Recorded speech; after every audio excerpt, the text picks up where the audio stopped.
I'm 30 years old, and I live alone in a house that's more isolated than I care to admit. It's a two-story home that's designed like a mother-daughter house, with a separate kitchen on each floor.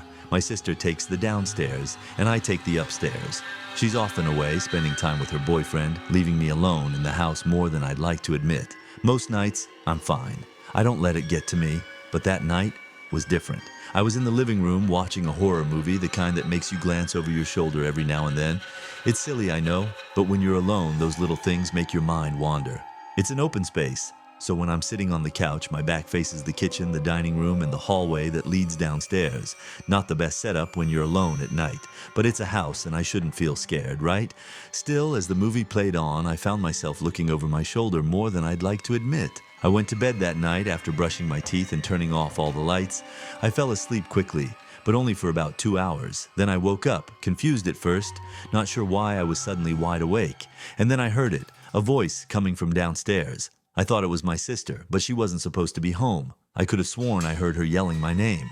I got out of bed, stumbled through the dark hallway, and made my way downstairs, calling her name back, thinking she might have had an argument with her boyfriend or something. But when I flicked the light on in her kitchen, there was no one there. No boyfriend, no sister. I checked her room.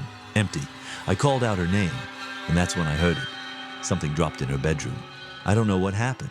Maybe I hallucinated it. Maybe it was just my mind playing tricks. I went back to my room, locked the door, and tried calling her, but she didn't answer. I laid there in the dark, terrified and confused. When I woke up, I had a text from my sister. She asked why I called her at 1 a.m. I asked if she had come home last night. She told me she was with her boyfriend far away. I went downstairs to check her room, and that's when I realized nothing had fallen. Nothing was out of place. But that voice, that sound of something dropping, it still lingers in my mind.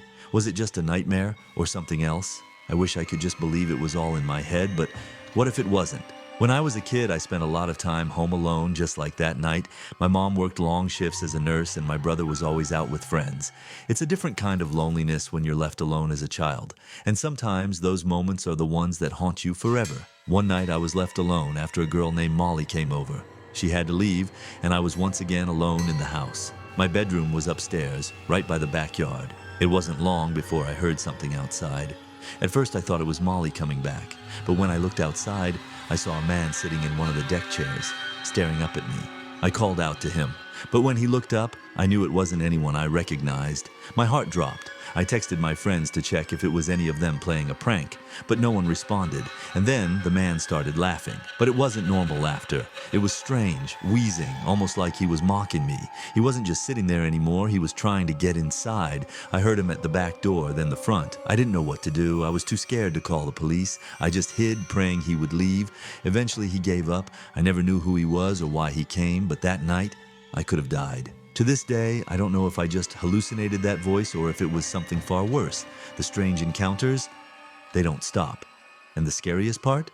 I might never know if the house is truly empty when I'm alone. So next time you hear something in the dark, ask yourself, is it just your mind playing tricks? Or is there something waiting for you in the shadows? I'm still waiting for the answer. And maybe, so are you.